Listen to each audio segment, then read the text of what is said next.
Doctor Sharma, that's the problem. તે જ સમસ્યા છે. You are not taking a proper care of your teeth. તમે તમારા દાંતની યોગ્ય કેર રાખતા નથી. પ્રોપર એટલે યોગ્ય, કેર એટલે કે સંભાળ લેતા નથી. You must brush your teeth properly twice a day, once in the morning and once again before you go to bed. You must brush your teeth properly. તમારે એમ કે તમારા જે ટીથ છે એને વ્યવસ્થિત એમ કે સાફ કરવા જોઈએ, કાં તો એને બ્રશ કરવો જોઈએ. એ પણ કેટલો? દિવસમાં 2 વાર. ટ્વાઇસ અ ડે એટલે કે દિવસમાં 2 વાર. વન્સ ઇન ધ મોર્નિંગ એક વખત સવારમાં. Once again before you go to bed એટલે કે રાત્રે સૂતા પહેલાં ફરીથી કરવો જોઈએ. Sonia, what is the right way of brushing the teeth?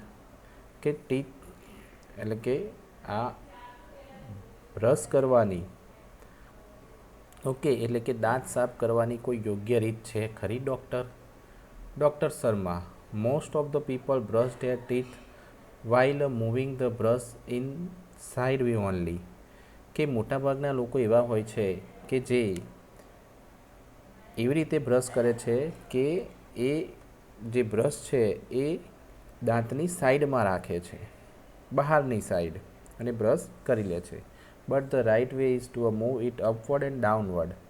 હવે જે સાચો રસ્તો શું છે કે તેને ઉપર અને એમ નીચે એમ બંને બાજુ એમ કે ફેરવવો જોઈએ. સો દેટ જેથી it remove the tiny bits of the food stuck between the teeth.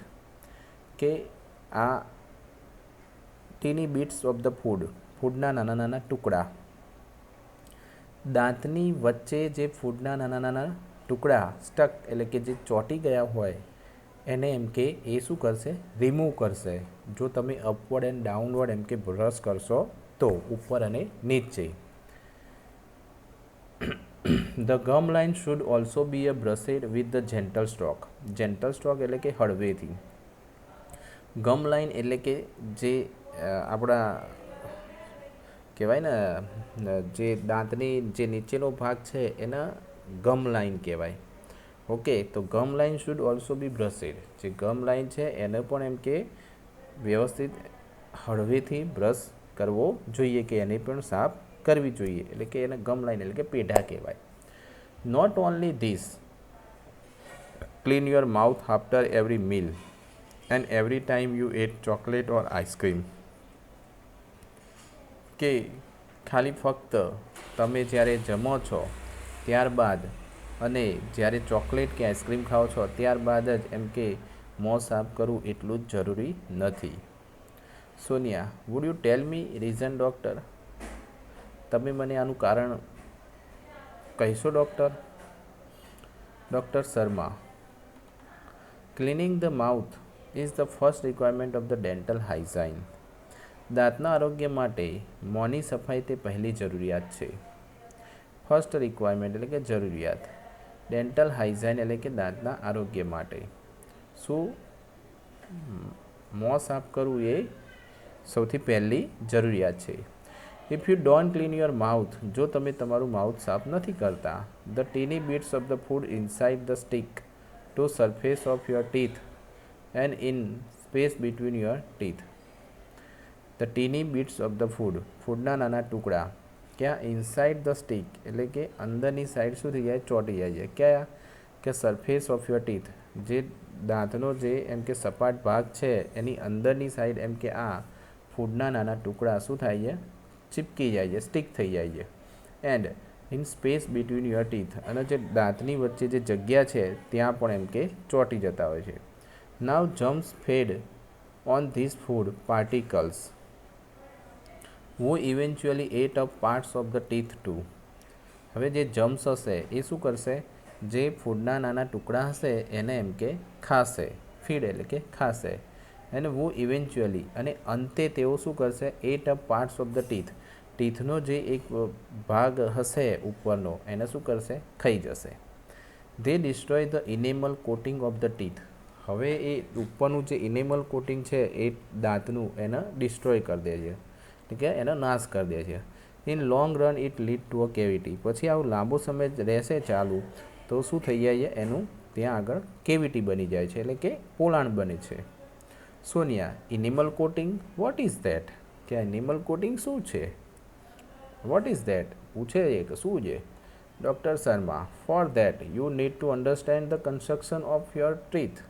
તો હવે તારે એમ કે જે દાંતની જે કન્સ્ટ્રક્શન એટલે કે જે રચના છે એને તારે એમ કે સમજવી પડશે. Our teeth have a 3 layer. આપણા દાંતના 3 પડ હોય છે. Uppermost is white layer is called enamel. જે ઉપરનું પડ હોય છે જે વ્હાઇટ કલરનું હોય છે જેને ઇનેમલ કહેવામાં આવે છે. It is the hardest and strongest part of our body. આપણી બોડીનો સૌથી એમ કે હાર્ડેસ્ટ એટલે કે એકદમ કઠણ અને સ્ટ્રોંગેસ્ટ એટલે કે મજબૂત એમ કે ભાગ છે. The second layer is called a dentine. Dentine A second layer છે. ઇઝ સાઇટલી યલોવિશ. એ થોડું એમ કે કેવું હોય છે, યલો કલરનું હોય છે, પીળાશ પડતું. The inner most layer is called a dental pulp. હવે અંદરનું જે લાસ્ટ છેલ્લું અંદરનું જે પડ છે એનું કહીએ છીએ શું કહેવાય છે? ડેન્ટલ પલ્પ કહે છે. In your molar there was a cavity which now no more exists. હવે તમારા મોલર્સમાં, મોલર મેં તમને એમ કે જે આપણે આગળ ઇમેજ જે ભણ્યા હતા એની અંદર એમ કે મેં આની માહિતી આપી હતી મોલર ક્યાં હોય છે. There was a cavity which now no more exit. તમારા દાંતમાં જે પોલાણ હતી એ હવે પોલાણ હતું એ હવે રહ્યું નથી. હવે સોનિયા શું કહે છે? Molar what is it? હા, મોલર શું છે? Doctor Sharma, it is a kind of the teeth. એ શું છે? દાંતના પ્રકાર છે. Look at the chart. ચાર્ટની અંદર જુઓ. મેં ચાર્ટની અંદર તમને પહેલાં જ બતાવ્યા હતા. There are the 2 types of the teeth. એમ કે 2 જાતના દાંત હોય છે. ઓકે, આ તો એમ કહી દીધું કે ભાઈ જે કાઇન્ડ ઓફ ટીથ એ તો એમ કે ચાર્ટની અંદર જોઈ લો. There are 2 types of the teeth. કેટલા? કે 2 જાતના દાંત હોય છે. Deciduous teeth also known as a milk teeth. હવે ડેસિડસ ટીથ હોય છે એને મિલ્ક ટીથ એટલે કે દૂધિયા દાંત તરીકે ઓળખાય છે. Is a permanent teeth and permanent teeth. બીજા કયા હોય છે? પરમેનન્ટ ટીથ હોય છે એન્ડ મિલ્ક ટીથ. હવે deciduous teeth are usually 20 in number. જે ડેસિડસ ટીથ હોય છે એ કેટલા? 20 જ નંબરમાં હોય છે, એટલે કે 21 જ હોય છે. કારણ કે એ જન્મ છે ત્યારે જ હોય છે. જે નવા જે જન્મ છે અને જે દાંત આવે છે એ રહ્યા ડેસિડસ ટીથ કહેવાય, જેને દૂધિયા દાંત પણ કહે છે. એટલે કે મિલ્ક ટીથ એનું નામ આપ્યું છે કે deciduous teeth also known as the milk teeth. Okay, એટલે 2 જાતના ડેસિડસ ટીથ અને પરમેનન્ટ ટીથ એમ 2 હોય છે. હવે જે ડેસિડસ ટીથ છે એ કેટલા હોય છે? 21 નંબર, 21 દાંત હોય છે એમ. And they shed only 1 by 1 after growth. જેમ જેમ ગ્રોથ થાય છે એમ એમ 1 by 1 એમ કે શું થાય છે? પડી જતા હોય છે. ધેરફોર, તેથી new permanent teeth come up. પછી એમ કે નવા ધેર આફ્ટર, સોરી ધેરફોર નથી, અહીંયા ધેર આફ્ટર એટલે કે ત્યાર પછી new permanent teeth come up. નવા પરમેનન્ટ દાંત આવે છે. There are usually in 32 in number. તે સામાન્ય રીતે કેટલા? 32 હોય છે. Sonia, yes, I also have a 32 teeth but they all are not the same. મારે પણ એમ કે કેટલા? 32 દાંત છે પરંતુ તે સેમ નથી. Doctor Sharma, there are different in shape, size and function. બધાના શેપ, સાઇઝ અને બધાના ફંક્શન એટલે કે કાર્યો કેવા હોય છે? અલગ અલગ હોય છે. There are 4 incisors, 2 canine, 4 premolar, 4 and 6 molar in each jaw. હવે એક જ જડબાની વાત કરી છે તો નીચેની સાઈડ જોશો તો 4 કેટલા હોય છે? સૌથી પહેલાં ઇન્સિસર્સ, 2 આજુબાજુ હોય છે એ કેનિન હોય છે. પછી બીજા 2 હોય છે એટલે કે ટોટલ 4 એટલે કે પ્રીમોલર્સ હોય છે. અને પછી જે હોય છે 3 એટલે કે 4 હોય કાં તો 6 હોય. તો ઈચ જો એમાં નીચેને એક જ જડબાની વાત કરી છે. જો એટલે કે જડબું. Sonia, can I ask you few questions about my friend's dental problem. શું હું તમને મારા મિત્રોના દાંતના સમસ્યાઓ વિશે થોડા પ્રશ્નો પૂછી શકું?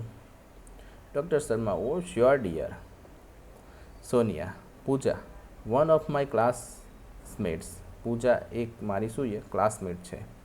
સ્લીપ્ડ ઓફ એટલે કે લપસી ગઈ. ક્યાંથી? સ્ટેર કેસ એટલે કે સીડી ઉપરથી. સ્ટેર કેસ એટલે સીડી.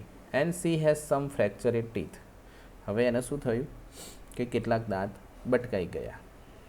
ફ્રેક્ચરેડ ટીથ એટલે કે બટકાઈ જવા. What should C do? હવે તેણીને શું કરવું જોઈએ? Doctor Sharma well C need to consult dentist. એને એમ કે ડેન્ટિસ્ટની સલાહ લેવી જોઈએ. આફ્ટર કન્સલ્ટ એટલે સલાહ. After examining her teeth. તેના દાંત તપાસ્યા બાદ. એક્ઝામાઇન એટલે કે તપાસવું. The dentist will suggest the restoration of the teeth with the light cured composite filling material.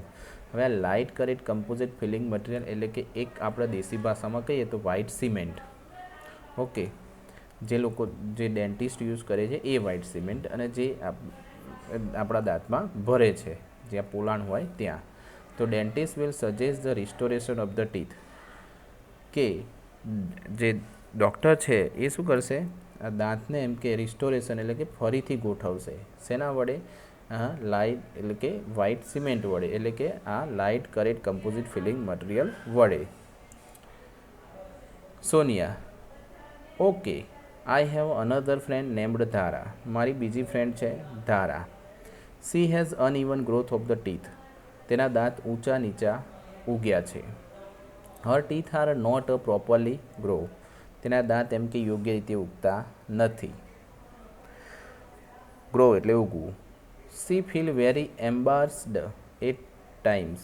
હવે એ શું? એમ્બાર્સ્ડ એટલે કે શરમ અનુભવી. ઓકે, તો એ એમ કે એના લીધે શું કરે છે? એ પોતે શરમ અનુભવે છે. Any advice for him. તેના માટે કોઈ એમ કે સલાહ છે?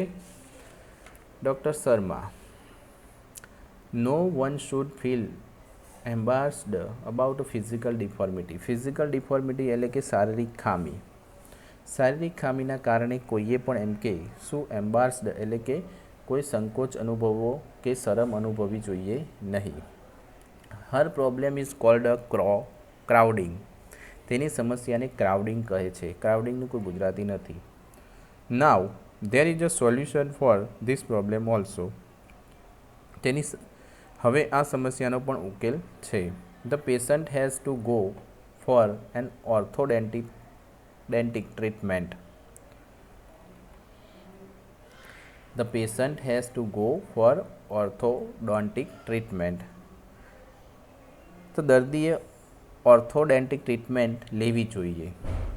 The braces will bring her teeth in proper alignment. આ જે બ્રેસીસ બાંધવામાં આવે છે ને, બ્રેસ વડે તેના દાંત એક સરખા થઈ જશે. પ્રોપર અલાઇનમેન્ટ એટલે કે એક સરખા થઈ જશે.